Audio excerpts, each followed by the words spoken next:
Hey guys, Josh with Working Man's Reads, back with another video today. It is going to be a book tag video, and that book tag is the info dump book tag. Ramsey at Rajathon tagged me in this, so I'm going to put his channel down below. Please go check him out if you haven't already. He is a great booktuber. We share a lot of similarities in the things that we read, and I appreciate him. So, number one, how many books do you read on average per month? That varies. Right now is my summer months, so I'm struggling to get through 2 books right now that are really short. My job is feast or famine, so when it's hot out, I'm busy. If it's cold out, I'm busy. If it's in between, like spring and fall, I can chill and sit back and relax and read a lot of books. But right now, I'm really relying on audiobooks to get through a lot of things. So if it's a physical copy, I'm struggling right now. But I usually read about 2 books a month. Usually, it could be 3, depending on if I read an ebook that month or not. So it's usually an audiobook, and then a physical copy, and then an ebook. So how many books are on your TBR? Later on, at the end of the video, I'm going to actually do a little bookshelf tour, and I have a certain section in my bookshelf that is my TBR of books I want to get to in the summertime.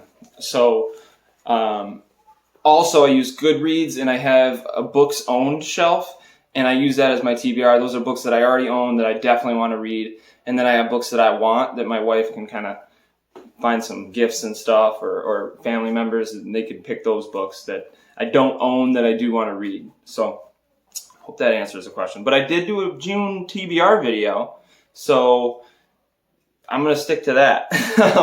3, how are your bookshelves organized? I will do a bookshelf tour at the end. It is not glamorous, guys, but it's a typical working man reads bookshelf, so check that out at the end. But number 4, which genres do you read most? Lately it's been horror, and indie horror at that. I've been really enjoying it. I follow a lot of you guys on BookTube, and you guys really cover indie horror well, and I respect it. And after having conversations with indie or independent horror authors that are super kind, super into their craft, they deserve some shout outs. Everybody can make a Stephen King video, but you know, let's talk about the guys that aren't there yet. So number 5, which do you own most of? Now that is fantasy. I own every series you can think of fantasy. I got old ones from the 80s because I think those cheesy covers are sweet. If you haven't seen an 80s fantasy cover, they're the bee's knees. I could show you one, but they're MIA. But there's some really fun old ones that are just super cheesy. Let's see if I can grab one. Oh, there we go. Super professional. You're welcome. Prince, like the Dragon Prince, like I got this at like Goodwill, but you like, I don't know, I just like it. Like the old cheesy, like obviously there's a little romance in there. I don't know.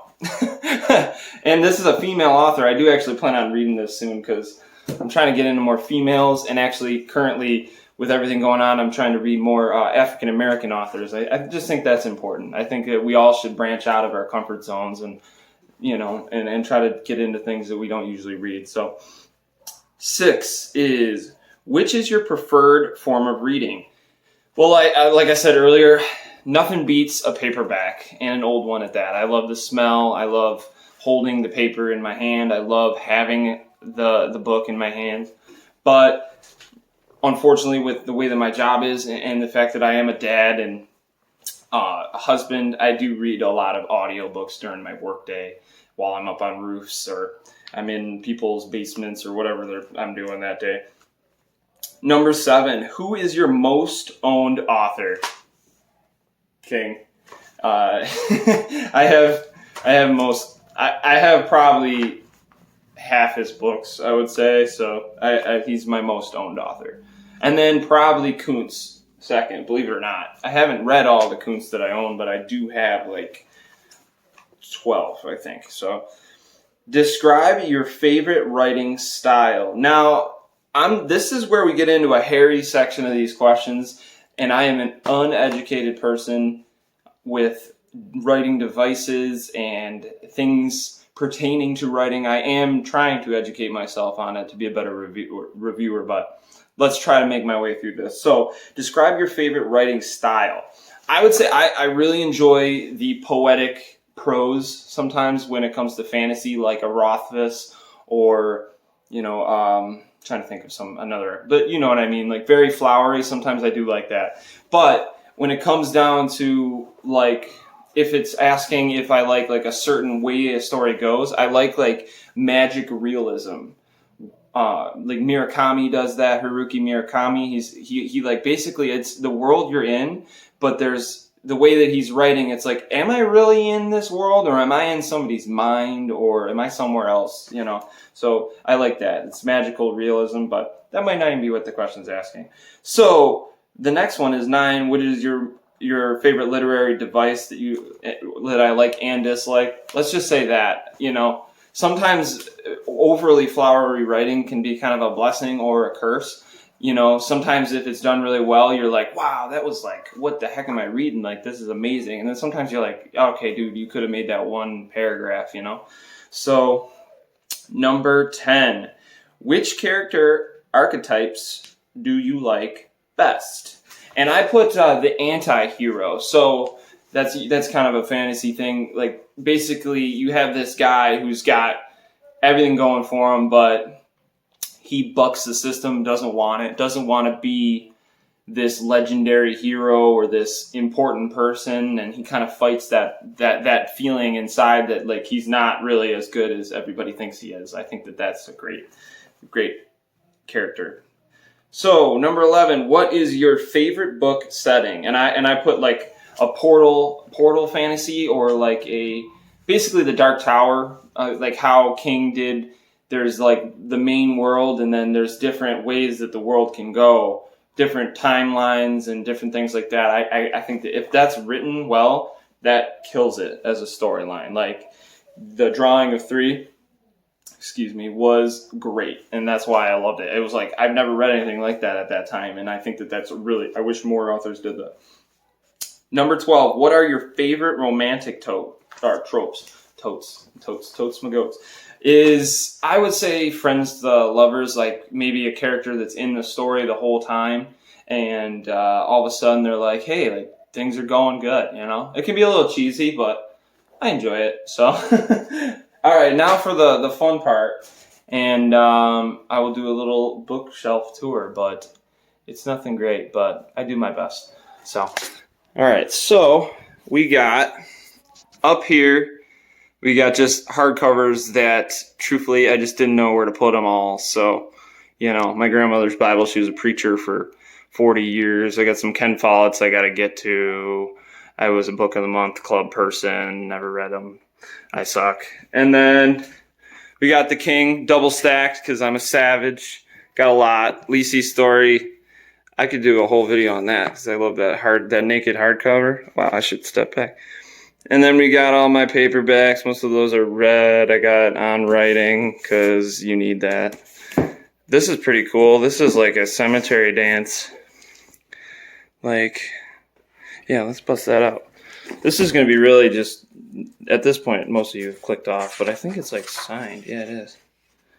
Yeah, bookshelf tour. Yeah. Sweet. Yeah, so then carrying on. We got...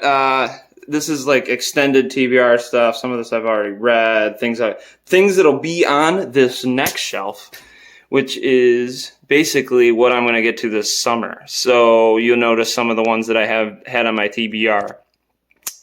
And yeah, then we got my wife. This is all her TBR. These will be things that she gets to. And then wife's overflow. Things I think she's already read, or stuff that I've bought her that she doesn't want to read. And then I got classics and stuff up here. That's pretty sweet. Like Gone with the Wind. I got some Isaac Asimov. Got Lord Fowl's Bands. Pretty much fantasy. So yeah. Then nonfiction / religious / my wife's stuff. And then this is kind of some more classics. There's some nonfiction in there. Marv Levy signed book. And then my wife's read books.